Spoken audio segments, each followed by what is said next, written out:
the dangers of being a stay-at-home mom. The biggest comment that I get from stay-at-home moms is that time with their children is absolutely irreplaceable, and they'd rather have that than their career, their education, financial security, etc. Cool, me too. And when my son was 8 years old, my daughter was 14 years old, and then I had an 18-year-old daughter who was living out of state, that was completely financially dependent on me for everything. She was finishing up her senior year in high school, and a son who was in pre-med school and college. 4 kids, financially dependent on me at age 44. I became homeless in their entire life. My son literally knows to ask if this is the last time this week that we can buy a jug of milk. Is that all the milk, Mom? Are we buying new milk this week, or is that it? My kids learned really quick to check the bread to make sure that it wasn't moldy from the food bank. And they knew who to call when I had pushed my gas tank to the limit and we ran out in the middle of an intersection and needed to be rescued because I did not have any money in the bank to put gas in that car. And it's really sad to look back on all of the times that I made smoothies for my kids and did little play groups and made sure that they were in the best schools and made sure that their lives were safe and happy and magical and I was there for them, not realizing that very act of becoming a stay-at-home mom would destroy our world years later when I went through a very unexpected divorce. I had no idea that being a stay-at-home mom was the most dangerous thing that I could possibly do for the people that I loved more than anything else in this world. But it sure was a magical time while the ride lasted. Would you believe that doing a simple 5-minute trick just once a day can raise your credit score? Thanks for being here, and I'm sorry that you think that I'm overreaching on my constant comments and videos about being a stay-at-home mom, but the data supports that it is the most financially risky thing that an adult human being can currently do in the United States of America.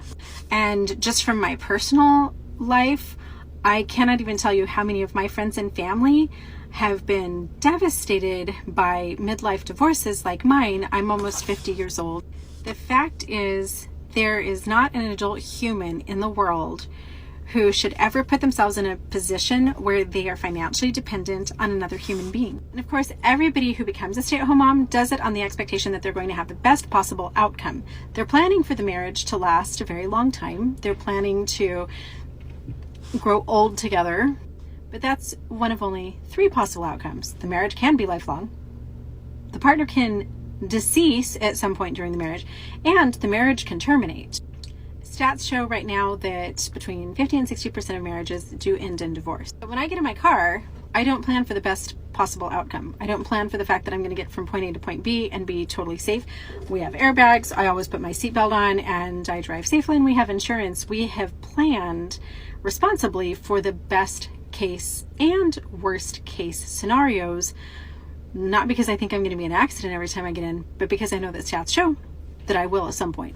So if my own marriage had lasted for my whole life, then I would have had retirement and life insurance and savings and all kinds of different assets and things like that. But because he cheated on me and I divorced his butt, I was then reliant on either my job skills. Again, I didn't have an education past 19 years old. I had never worked outside of our family businesses, or dependent on alimony and child support, which we do not collect. This month I have had 0. He is months and months behind, and he was deficient about $32,000 a year ago. Or, I don't know, charity, food stamps, good vibes, GoFunds. So I'm not saying that people shouldn't be stay-at-home moms. I'm saying that if you're going to be a stay-at-home mom, you have to prepare for the 50 to 60% likelihood that marriage is going to end at some point, or the much smaller but still important likelihood that partner is going to decease. I do other. Okay, and this is what I was saying also in the response that I had about men, in particular black men, talking about your education doesn't mean anything to him, or what's your education going to do if he's paying all the bills. And the fact of the matter is, she is right. A lot of marriages do end in divorce. You don't know what you're going to get after you get married. And then women are usually stuck with the kids. Then we're putting ourselves in poverty if we're not prepared. And then, so you have to think that way. Okay, we all get married, and yes, we all think it's going to be la la la and fairy tales, but at the same time, you're thinking it's la la la and fairy tales. You need to make sure you have a safety net, just in case it turns out not to be la la la and fairy tales, or as she says, your husband unfortunately deceases and you have to take on the mantle, or even as I said before, something happens to your husband and he can't work, so you have to take on the role of primary breadwinner until he gets better, or depending on how serious it is, deceases.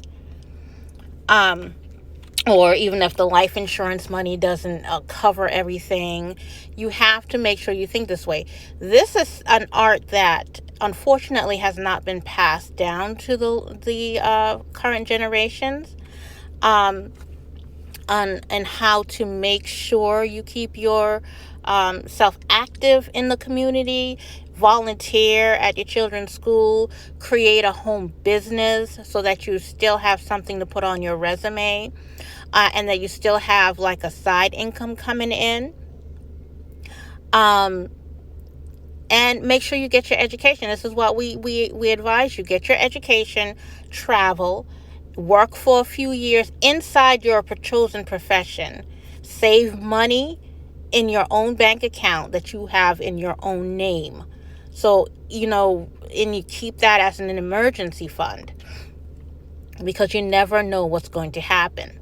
You need to be prepared if something happens to your husband and you're now the primary breadwinner, or if you're in an abusive situation and you need to move quickly. You already have money, you have your education, you have a resume where you've had actual work experience. And if you have the type of profession that you can work maybe 2 days a week doing mom hours to keep your resume active, so that you're not, just like she got married at 19. She had no world experience. She had no education. She had no real work experience that she can put on her resume. So she was in a pickle when she decided to divorce her husband for infidelity. But the way we're telling you is get your education, do all the things you want to do before you get tied down in a stay-at-home mom situation. Have your separate bank account, that whatever money that you are making in that little part-time business that you're making, or working home jobs that you might do every now and then, or jobs that you might do in the mom hours. And any man should understand that you're working and you're putting this money away for what they used to call a rainy day. But if anything ever were to happen, you're not just out there without an education, without any real work experience that you can put on your resume. Because I'll tell you, it's hard when you're trying to get back into the world, when you have not, there's just a blank record on your resume.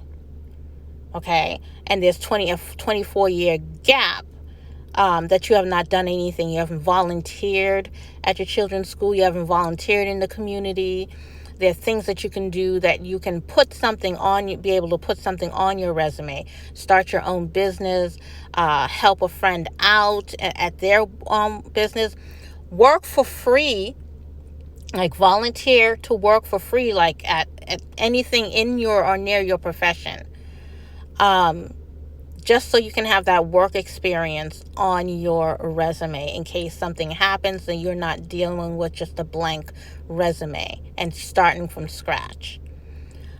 So that's why it's important to get your education, to work in your profession, get that experience under your belt, and just, when your children are in school, get back into it, even just working mom hours or a couple of days a week, volunteering more. Keep that resume active, so that if something happens, like if you have to leave a man because he is abusive, or he's did not, like we were talking yesterday about him not holding up his end of the contract, and that contract is now null and void because you accepted a proposal of marriage to him based on certain things that he presented to you, and after you got into the marriage, he decided to show his ass. And you didn't like what the ass looked like. So now you have decided to move, and unfortunately, you may have a child at this point. Because a lot of them who have no integrity, they wait until you're pregnant and you think you have no way out to start showing their ass.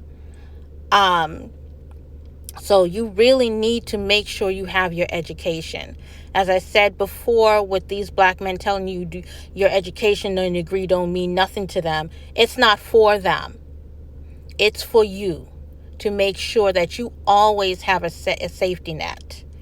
That in case, so you can maneuver and make decisions to maneuver and not be so dependent on someone that if they don't give you money, you can't do anything. So any man with any sense and any love for you will understand why you need to have that separate bank account. Why you need to keep saving money for a rainy day, because anything can happen to him as primary breadwinner. Why you need to have your education. Why you need to do some volunteer work every now and then around the kids' schedules to keep your resume healthy, so that if anything happens, you can easily maneuver. I used to watch a show called Everybody Loves Raymond. And I really loved that show. I loved all the characters. But the wife was a stay-at-home, Raymond's mother was a stay-at-home mother. And she raised her 2 boys and so forth. And when Frank, her husband, used to come home, he'd give her the paycheck, and then she would just pay everything that needed to be paid. And he got a little bit out of it because that's all he needed for the week or whatever. And the rest went to bills and the children and so forth. And she was the household manager, as she should be. But she saved so much over the years because you have your main paycheck, and then you save a little bit for that rainy day fund or an emergency fund or planning for future funds, for unforeseen things fund, whatever. She had saved so much over the years that the husband didn't even see the money that was not used.